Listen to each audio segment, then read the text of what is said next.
Welcome to the Mobile Workforce Podcast, where we sit down and have real conversations with business leaders that have been where you are. During these interviews, we'll dive into what it takes to improve systems and champion processes that maximize performance. Each week, our trailblazing guests share their experiences and understanding of the workforce to help inspire change, challenge our thinking, and share what it takes to successfully travel the road to profitability. Now here's our host, co-founder and chief evangelist of About Time and WorkMax, Mike Merrill. Hello and welcome to the Mobile Workforce Podcast. I'm your host, Mike Merrill, and today we are sitting down with Adam Crigger and Frank Di Lorenzo with Preferred Strategies, Inc. And we're here live at the CFMA Conference in Atlanta, Georgia. And so that's what brings us together today. Thought this would be a great opportunity to have another episode recorded. So we met with Frank previously a couple times and had some good discussions. Wanted to stack on top of that and bring Adam into the conversation. So thanks for joining us, gentlemen. Mike, it's great to be here, and it's great to be live at the CFMA conference after a hiatus of 2 years. So. Yeah, too long. And pleasure to meet you in person finally, Adam. Yeah, and this is a first time to a live event since 2019. So super thrilled to be here and be here with you guys today. Yeah, thank you. So today we were talking a little bit before, and we've had continual conversations all around data. So that's kind of your guys' wheelhouse. So what can you tell us about what's going on with data today, and what kind of interesting insights can you share with the audience? That's a great question, Mike. And as you know, we live in a real narrow focused band, and it is data and business intelligence and helping companies improve by leveraging their data effectively. Right. And one thing that hit me right when I walked onto the exhibit floor is all the vendors out there now suddenly have added these bullets that say data analytics, business intelligence. Sure. And it's exciting to see, and it's something that, and certainly Adam can speak to this, has been living in that for 20 years. But I see the reason I think we're seeing that, you think about this for a minute, you see all these different point solutions that contractors are implementing, right? So they have data living in their ERP, data living in their project management, Internet of Things, data on the web, data in disparate clouds. How do you get your arms around it? And I was excited to join Preferred Strategies because I think Adam and the team do a fantastic job of managing just that. So what would you add to that? Yeah, I think for now, several years, and even now, CIOs is still a top priority is how to get their hands around their data. And it's kind of a little bit cliche, but still it's people making decisions, and you want them to do it with confidence. And so that's the goal, is to have their systems lead to better decision making in their business. And that's why I think everybody's and the technologies have now moved to a whole new wave of innovation around analytics, and we'll talk more about that. But. Enter Power BI, right? Right. Enter Power BI. So, that's, if I say a spreadsheet, Mike, what tool do you think of? Excel, Microsoft. If I want to write you a letter, what tool are you going to use? Microsoft Word. And so when you talk data visualization, which is dashboarding and that sort of thing, what do you think of? Power BI. So I think that's one of the exciting things, is now there's a tool out there that is easy enough if you implement it properly. And there's no easy button, but if you take the right approach and implement it properly, it's finally a very usable tool that allows you to take your data wherever you go and visualize it. So I like to call it the 4 Ds. You've got your data. Data generally generates a conversation, so your dialogue. Okay. And then behind the data is typically a lot of documents, right? Your invoices, purchase orders. Paper. Yep. Yeah, still. Maybe electronic, but you're right, it's still paper. Those 3 Ds, if you have that at your fingertips, you can make actionable decisions. Like that. Yeah. Well, more accurate, more timely data equals better decisions. Right? Absolutely. And nowadays, you should be able to take it with you wherever you go. So. Yeah. I love that. So I heard the term about 20 years. Is that how long Preferred Strategies has been going? Yeah, February 2022, 20-year, 2 decades, 20-year anniversary. Congratulations. Yeah. That's pretty cool, actually. Yeah, that's a long time to be in data. So data was BI, or you probably called it something different back then, but that was on your booth in the beginning, right? Yeah, so I used to work in the mid to late 90s for another construction customer in the finance department, dealing with their ERP implementation, and then got thrown into reporting, because it's like everybody at that time, ERP was the big hot thing, and Yeah. people could get data in, couldn't get it out, and where I was at, we figured out if we used crystal reports back then Okay. for that Yep, sure. term and that company, and by the time I left there, we probably had 300 to 500 reports in crystal Wow. on top of the JD Edwards ERP in the construction space, and so we talked to other companies all struggling with the same pain. Okay. Left there to start Preferred Strategies in 2002, and Wow. here we are, 2 decades later. But back then, it was reporting, and because of our technologies, Crystal got acquired by another company called Business Objects. Mhm. Business Objects got acquired by SAP. JD Edwards got acquired by PeopleSoft, and then Oracle, and so we were just every other year was a new New technology. logo on the But- T-shirt. but from the BI and analytics, Crystal was really a kind of a traditional reporting, and then business Okay. intelligence applications, and Power BI is this modern way of thinking with visualization and the advanced analytics. So it's fun to see the change. Customers Yeah. don't want to go back to the way it was 20 years ago. Oh yeah, Typically. yeah. So that's a tool that you use most commonly to aggregate and get this information and The Power give BI, data you mean what the- they need. Yeah. Yeah, so we were supporting a variety of these technologies Okay. for the last 20 years. We transitioned, Power BI's come on the scene around 2015, Okay. and they had another plug-in to Excel prior to that called Power Pivot. And it was Okay. just a back end so people could pull in millions of rows of data into an engine within their spreadsheet and build all these cool pivot tables, which everybody Right. like to do Right. in Excel. And so we started dabbling with that, and that's the technology that basically became the engine of Power BI. So Ah, we had about a interesting. 4-year jump start Wow. because we just, by circumstance, we didn't know Power BI was coming 4 years later, Yes. but next thing you know. So since 2016, it's been, pretty much all Power BI for us, and Wow. super exciting. Now, I was just going to say, if you're familiar with the Gartner Magic Quadrant, Uh-huh. Yeah. if you look at that Gartner now, report, yeah. you'll see Microsoft's in that top leadership position. Mhm.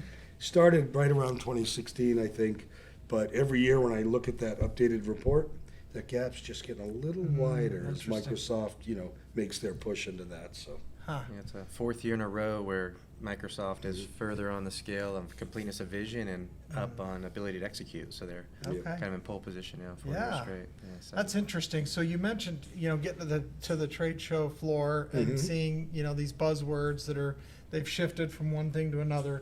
Now there's, you mentioned ERP earlier, and now it's BI right, and data. For a while it was mobile. right. Mobile was a big thing. ERP systems had to have that checkbox. We do mobile. We have mobile. Had to be in the We love cloud. mobile. Yeah. Now the Right. cloud Cloud, is, yes. Right. and most everything's kind of moving that way. I Right. don't know that we need to sell the industry on the value of the cloud still. I Right. mean, the ROI is still disputable by a lot Yep. of companies that want to argue that point. They want to hold on to their servers for Mhm. whatever reason.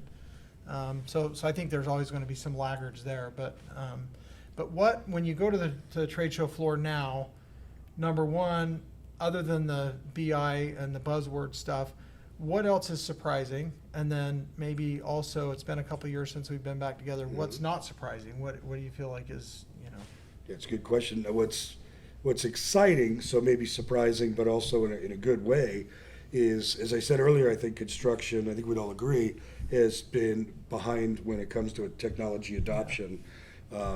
And probably for a variety of reasons, tighter profit margins, more challenging labor force, people are really starting to leverage tools like About Time Work Max for time collection, Sure. project management solutions, things of that nature. So now, but what's the fallout from that? So they're getting data more efficiently, processing data more efficiently from all these different systems, and I'm talking them all down on the floor. It even presents a bigger challenge in how to combine it all from a data perspective. Yeah. yeah. It's funny, just to add a little bit back to the comment Please. about the cloud as well. For a lot of customers that we work with, it's always kind of on their future radar. Some are still running Okay, the ERP okay. on premise, but because of the way Microsoft is built into the Azure landscape, and the services runs in that tenant space. So we're moving them, as for a lot of customers, we're kind of their first project, Oh. taking like their data to the cloud. Don't take the whole ERP per se, but they're taking Right. their data, and then it's just going to kind of expand from there. So even though, again, cloud has been a buzzword for a long time, it's great to see that transition. It's happening. Coming. Yeah, it's happening. Yeah. And so, Adam, for the folks that may not be as techie or technically inclined, how would you describe Azure? What is Azure? Yeah, so I think for a long time, AWS kind of, you can run servers, so there's kind of, whether or not it's, the infrastructure as a platform or software as a service, kind of, but Azure is now really picking up speed as far as the market share of cloud, and so some customers, they might want to run their servers, or just their databases, or even in that same space, the Power BI kind of runs those models. So get into the little techie, I guess. Power BI, when you build a Power BI report and you publish it to the cloud, it publishes with the data set. Okay. And so that data set now runs in memory in the cloud, and that becomes the source of information. And you can feed that data set, as Frank was talking about, with your ERP data, estimating data, your CRM. It's really can be this agnostic, but it's taking what used to be 20 years ago at the data level with these data warehouses into the cloud in memory. And so it's really exciting. But there's so many options once you start going down that route and in the fashion and format you want to put that data in the cloud. That's what then you can then add to that with all the advanced analytics, machine learning, and Microsoft's kind of leading that charge. But Azure is really just Microsoft's overarching kind of umbrella of all these different cloud services and options. So would an ERP solution be the primary thing that you're feeding this with? And then also what other types of systems are pretty common to be in that ecosystem? Yeah, so from our standpoint, what we deliver with our company is so it's called Quick Launch. And Quick Launch, we spent those 2 decades and with a lot of domain knowledge that we've had with our 25 team members over the years. Thousands and thousands of hours to kind of figure out what doesn't work well and how these technologies, as they change, what works really well. So with Quick Launch, we support kind of 4 applications today and growing, but we have delivered packaged these in-memory data sets for JD Edwards, for Viewpoint Vista, NetSuite. So those are the kind of 3 currently on the ERP side, and then also Salesforce. So it's kind of and the nice thing is that these are kind of supported individually, but also customers that might be running, Vista at Salesforce or JD Edwards and Salesforce want to say, okay, I need to blend this data together. And we can help them with that because that's, May I add a comment to that? Because I think this is great how our growth internally, specific to preferred strategies for a moment, has been organic. So we had 2 large contractors on JD Edwards. They migrated to Viewpoint Vista. Now, what's interesting to me, they were willing to give up and replace the ERP, which is no easy task. They did not want to give up their data analytics, though. Interesting. So they called Adam and said, would you please write a model for Viewpoint? That's how Viewpoint basically was born. And then similar with NetSuite. We had a client on JD Edwards, went to a company that had NetSuite, missed having the dashboards and analytics, called Adam, and Adam's a nice guy. So, he will do it for you. But I always like it when the growth starts with a customer need and we solve for it. That's the best point. way. Well, it's usually done in the best format and the best approach that somebody would want it because they want it and need it. They're using it to operate, so it's probably the better approach than what we can dream up, right? So. I absolutely agree, and it's been exciting to see that. And even from the CRM perspective with Salesforce, when we've been using Salesforce internally at Preferred Strategies for 10 or 12 years. We've been using Power BI on top of our own Salesforce for years. Eat your own dog food. Basically, and then we start having customers asking for it, and asking for it to integrate with their ERP, and we're like, oh my gosh, we got that nailed. This is this is like bread and butter. But on the flip side, working for a company that does data, you can't hide. You made 6 calls, it took 12 minutes, and no, I'm just kidding. But the data's there, data doesn't lie. Right, I love that. On the last episode, I came up with basically data doesn't care. Data doesn't have politics. It doesn't have an opinion. It just is. It just is. So that's a great point, and this was probably 3 or 4 years ago at a conference. We were doing an advanced analytics machine learning presentation, and in preparation we contracted to a high-end kind of a consultant in the field that we had him work with us on it, and he made a great comment that I still remember to this day. He said, you have to look at it because the data is going to tell you something, and it's going to say and predict this is what you can expect, but it's just another voice in the room. right? So if you think about it, you've got Interesting. Okay. a room of executives, and you've That got is a good comment. everybody with their mind of their view, because there's always different variables and factors that go into any analysis, and let the data. What's the data telling us, and now what's everybody else around the table telling us, and then let's make a decision. So, Interesting. And one thing I would say, and you know this better than I, so feel free certainly to correct me, but it's a very important thing, getting your arms around the data, but it's new for a lot of companies. So there was a stat, I think it was 80 or 87% of people that, try and do this initially, that project fails ultimately. Wow, that's a big number. And we were just pulling because data doesn't lie, like you just said.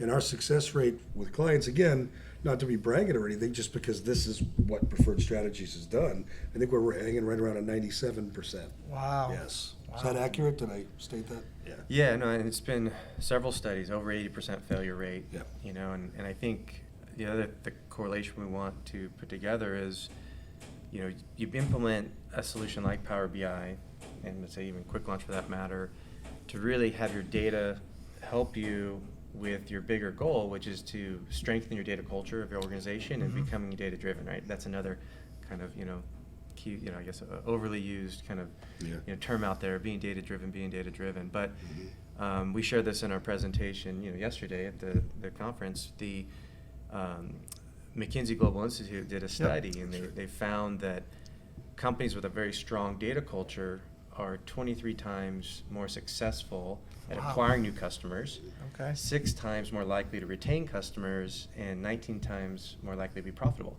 So Wow. it's impressive that if you can achieve that, truly having a really strong data culture, I mean, sky's the limit. It really is. We talked about mobile, cloud, now data. What's going to be next? I feel like we're going to have such AI. You're going to walk down Yeah, the show that's floor, and the vendor's going to go, okay, they're not going to buy. 82% chance they're going to purchase something. right. I just don't know where it's It's going to going to go. be on their forehead, so I'm not talking to this. Oh, there's the guy. Yeah, I mean, what Lasso happens? What happens if you Google new shoes once? Everywhere I go, my watch and my phone. I know. So, I think that's where we're headed next, which is exciting and maybe a touch, Yeah, right.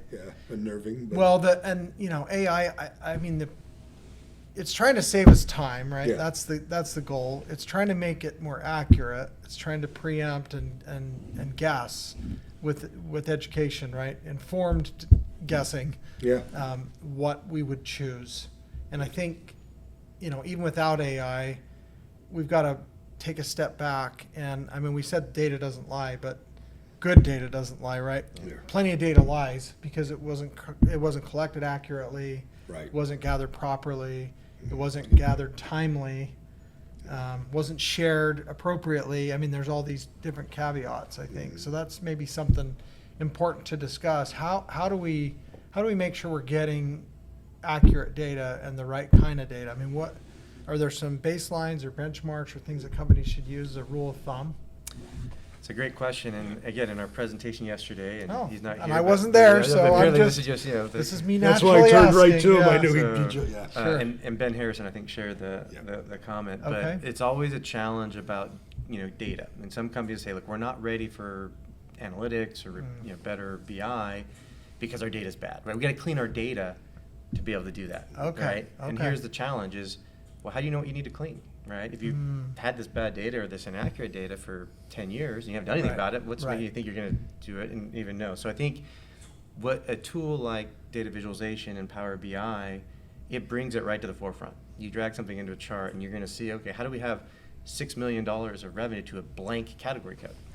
What's that? Oh my Well, goodness. geez, no, we didn't fill it in. And so I think Ben Yeah. talked about, it's so important Yep.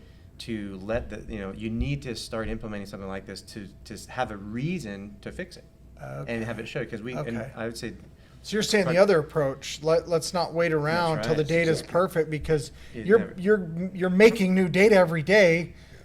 You've got to start somewhere. How about now? that's right.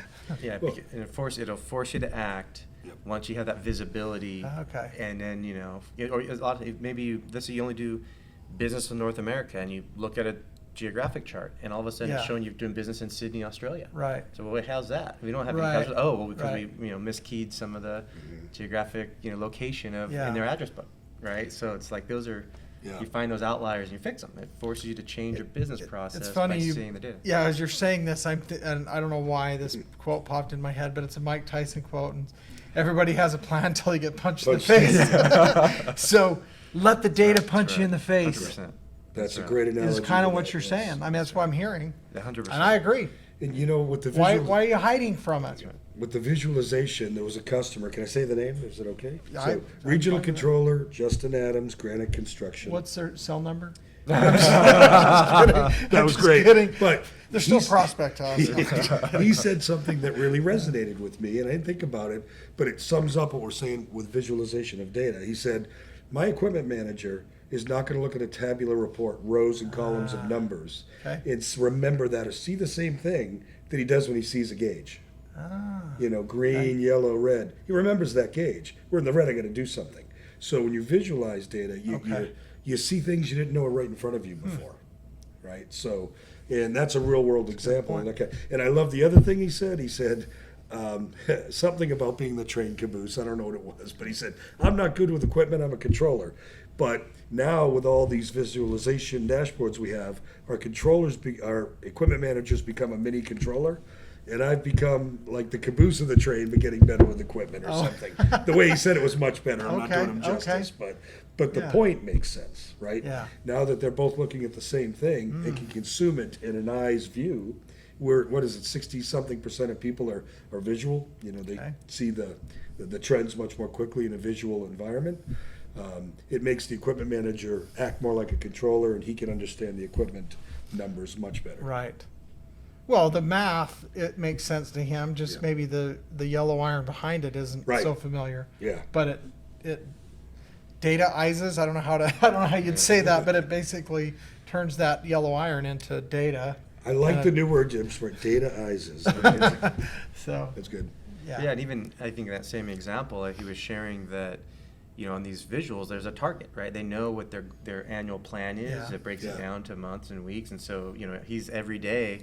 I got to get above this line, and everything's golden. So once He's keeping scores. He's going. Exactly, and he's once he hits that, oh my gosh, we just hit it this morning. So it's That's exciting. another thing, and you guys can use. I think you'll like the analogy. Maybe you use something similar, but we use the analogy of like a shot clock or the scoreboard in a basketball game, and it's like, we don't hide the scoreboard during the whole game and show it to them the last 30 seconds, right? It's too late. Right. It's too late to do. Whoever's winning's gonna win, right?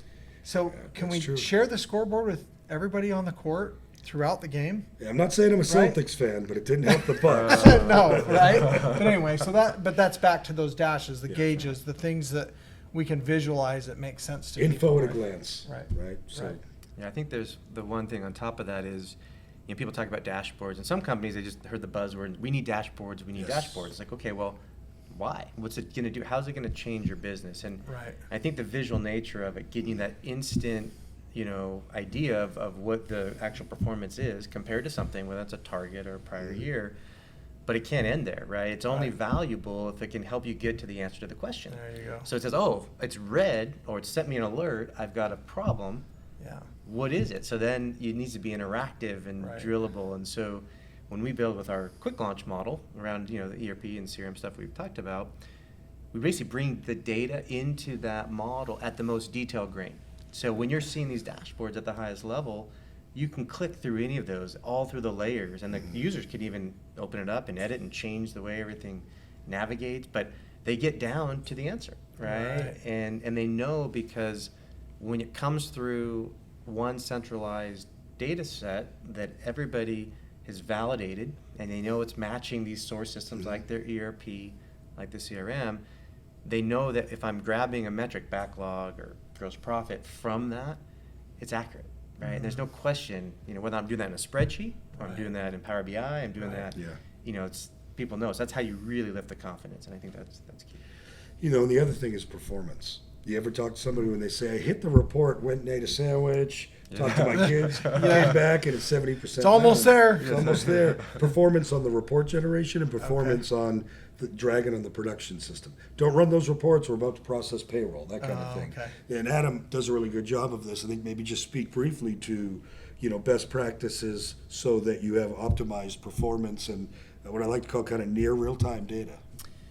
Yeah, so there's lots of different ways to approach this, and so some of our customers are 20, $50 million in revenue and have very small volumes of data, and some are 150 billion, right, and have certain amounts, right? So depending upon your size of an organization, you can feed directly from your source, and it'll load in directly into the Power BI, very quickly. And there's ways to kind of connect from on-premise to the that model. Or we also can replicate, and a lot of times if it's a larger volumes, we need to move that data closer to those in-memory data sets in the cloud. Okay. So that's where we do a lot of replication. So that's just near real-time updating in the cloud. And then you never want to load, if you've got 300 million records in a table, you don't want to load every hour 300 million records. Right. So you need to partition the data. You need to strategically set it up and make sure it's properly techie. Are there indexed. settings that can flag just changed data or updated, or is it It's not that easy, but Okay. if you have the right techniques and methodology, That's the secret sauce. that's what we basically put together. That's got what it. we're delivering. So Got it. for smaller customers, it doesn't make a difference if it Right. runs in 4 minutes versus 6 Then I'm enough minutes. data for it to be a problem. But all of a sudden, if it could take I would 2 think, hours down yeah. to 12 minutes, or 45 minutes down to 13 minutes, that's Right. a difference, right? So Perfect. And in construction speak, I'd put it this way. If you look at job costs, job history changes maybe almost never. So you could refresh that, say, once a day.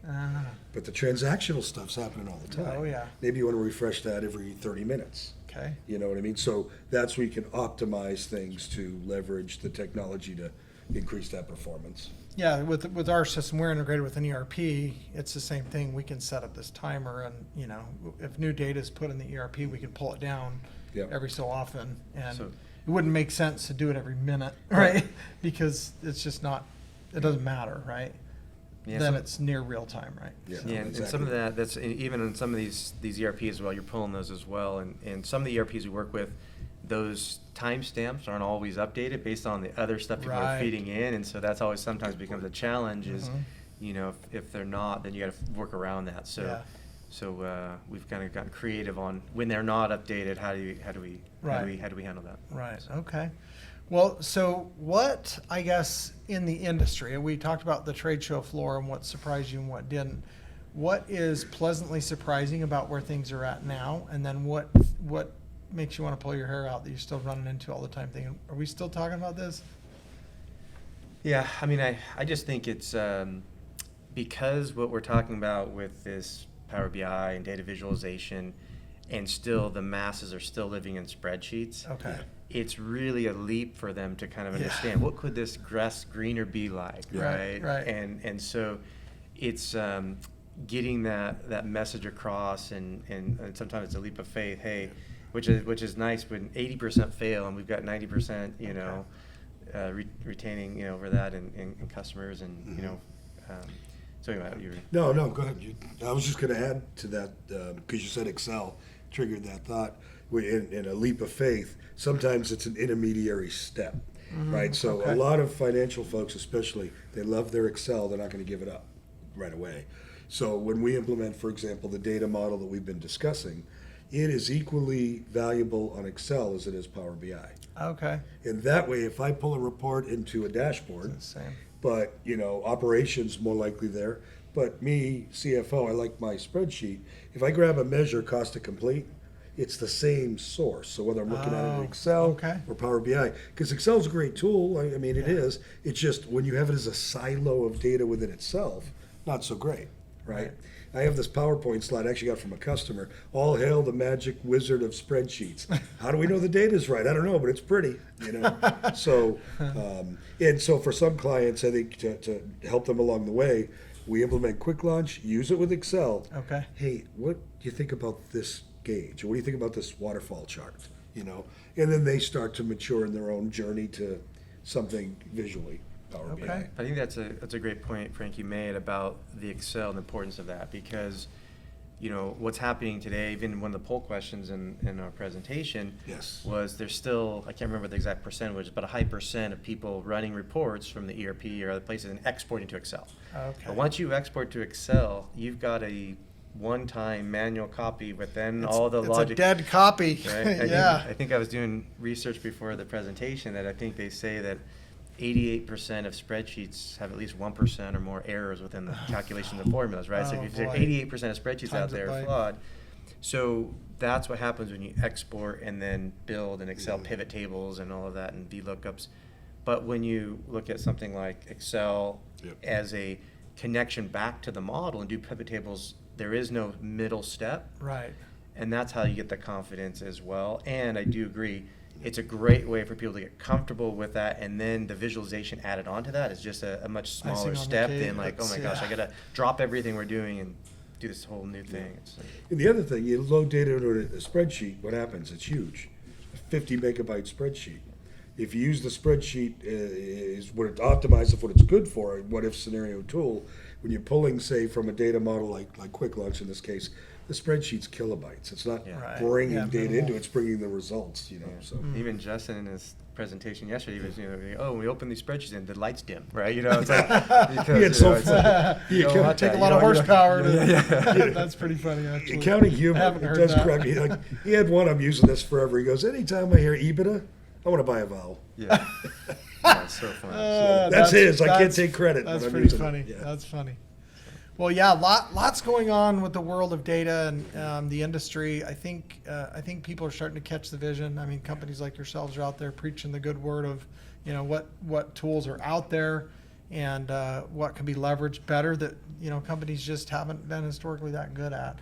What would you say to the contractor that knows they've got either too much data and they don't know how to sort it out, or not enough data? What's their next step to getting to a better place where you guys can get in and help them? That's a good question, and I think, we have we Preferred Strategy is a very specific solution for the systems we mentioned. That's Yes, yeah, that makes sense. But find somebody like us or somebody that can consult on a Power BI or data process. And the one thing I like with our team, I'll just throw it out there, we got 27 really friendly, good people. I can guarantee you, if you're on another solution and you called us for some direction, we're not going to turn you away. We may Yeah. not have a solution, Right. but we'll have some good advice. You'll point them somewhere Yeah, that they can absolutely. get some help. And like one thing I love is the other thing is you got to get the data. You remember the days, well, they still exist when people did time and Yeah. manual or even Yeah. spreadsheets. Yep. You're collecting the field information, not just time, right? So more effectively, more timely.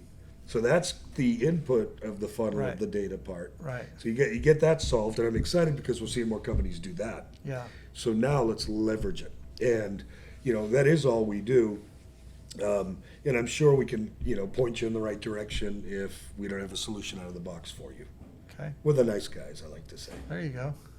Yeah, I agree. I think we've learned, like as I mentioned, after 20 years, what works and what doesn't work, and we're all for. We'd like to see every company be smarter, right? So, Yeah. anything we can do to help make sure people go down the right path. If we can help them, even if we don't have a package solution for them. 100%. Yeah. That's awesome. Well, I guess just from each of you, what would the parting words be? What do you hope people take away from our discussion today? Yeah, for me, I'd say get familiar with Power BI. You can download the desktop version for free. Okay. And just start to play with it. One nice thing with any Microsoft solution, there's probably 18,000, maybe more, YouTube videos, Google articles just on Power BI. It's a very easy tool to use. Once you start seeing Power BI, then you'll naturally want to ask, how do I get my data more effectively in it? And that will start you down the journey. Okay. And understand that it's not, I don't want to just buy that dashboard. That's one I get a lot. I just want to How do I purchase get that dashboard? Yeah. Yeah, it's not necessarily that. It's how to be data driven. How to have a foundational data set that you can build your company on. That would be my initial thought. Yeah, and I think, even though what we're packaging is this information engine, we call it, right? Yeah. It's this in-memory model. That is the key, because it has to go beyond just maybe the 5 elements of one dashboard, right? It's got to have any different way you want to slice and dice, right? And I think that's the best practice we would want to kind of instill with anybody that's starting to look at it. How do you centralize and make sure you have the right balances, performance and governance and Exactly. and all those things. So increase your confidence in data.